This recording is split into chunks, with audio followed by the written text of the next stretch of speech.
బ్రహ్మలకే బ్రహ్మ పరములకే పరం తేజసామపి తేజః తేజస్సులలోకే తేజస్సు తపసాం అపి తపః తపస్సులకే ఇది తపస్సు అంటే పరాకాష్ఠ అలా చెప్తూ ఉన్నాడు ప్రతి విశేషణం. శాంతానామపి శాంత శాంతములలో కల్లా శాంతం ఈ స్తోత్రం. ద్యుతీనామపి ద్యుతి కాంతులలో కల్లా కాంతి. దాంతానామపి దాంతః దాంతం అంటే ఇంద్రియ నిగ్రహములలో కల్లా ఇంద్రియ నిగ్రహం. ధీమతామపి ధీహి ధీమంతుల బుద్ధులలో కల్లా బుద్ధి. ఇంతకన్నా బుద్ధి పరాబుద్ధి లేదు. దేవానామపి దేవః ఋషీణామపి ఋషి దేవతలలో కల్లా దేవతలు దేవత మహాదేవుడు.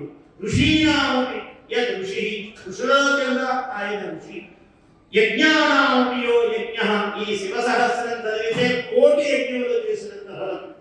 వాజపేయ పౌండరీక అశ్వమేధ ఇట్లాంటి శతక్రతువులు ఏం చెప్పబడ్డాయో సర్వకర్త్వాత్మనే అని చెప్పాడు. మనం శివుడికి అభిషేకం చేసేటప్పుడు న్యాసములో చెప్పాడు సర్వత్వ ఆత్మనే సర్వక్రతు స్వరూపుడు శివుడు అని చెప్పాడు.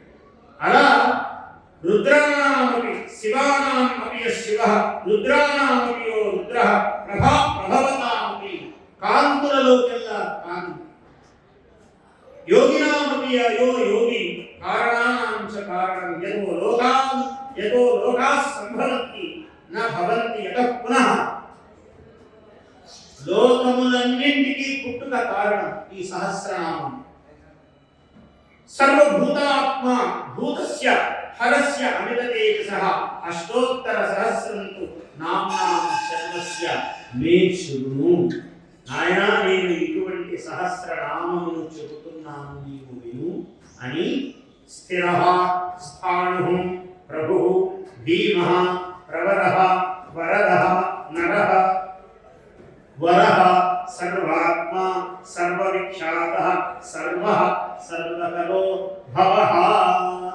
ఇటువంటి అసాధారణమైన నామధేయాలు శివ సహస్రము మహాద్భుతంగా ఉపమన్యు మహర్షి కృష్ణుడికి ఉపదేశము చేశాడు. కృష్ణుడి యొక్క కోరిక వలన నీవు మహాశివభక్తుడవు కృష్ణ, నాయన అందుకు నీకు ఇది ఇస్తున్నాను. శివ అనుమతి చేతనే శివానుగ్రహం చేతనే ఇది ఇస్తున్నాను. ఆయన అనుమతి లేనిదే లోకములో ఇటువంటి విద్యలు ఇవ్వటానికి వీల్లేదు. అయితే ఆయన అనుగ్రహంతోనే నీకు ఇస్తున్నాను అన్నాడు. ఎంత రహస్యం ఉంటుందంటే మహాకావ్యాలలో ఇతిహాసాలలో ఇంత చెప్పాడు కదా. నేను మీకు చెప్తున్నాను. అనుశాసన పర్వంలో 17వ అధ్యాయం అంటే ఇట్లా మొదలుపెడుతుండగానే కృష్ణ పరమాత్మ కోరిక మేరకు ఉపమన్యు మహర్షి చెప్పాడు. ఆ ఉపమన్యు మహర్షి చెప్పినటువంటి కృష్ణ పరమాత్మకు బోధించినటువంటి ఆ సహస్రనామమును యుధిష్ఠిరుడికి చెప్తూ ఉన్నాడు సాక్షాత్తు కృష్ణ పరమాత్మ.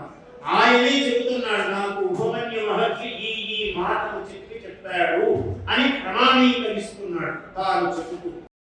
Please subscribe to our YouTube channel. Like and share this video.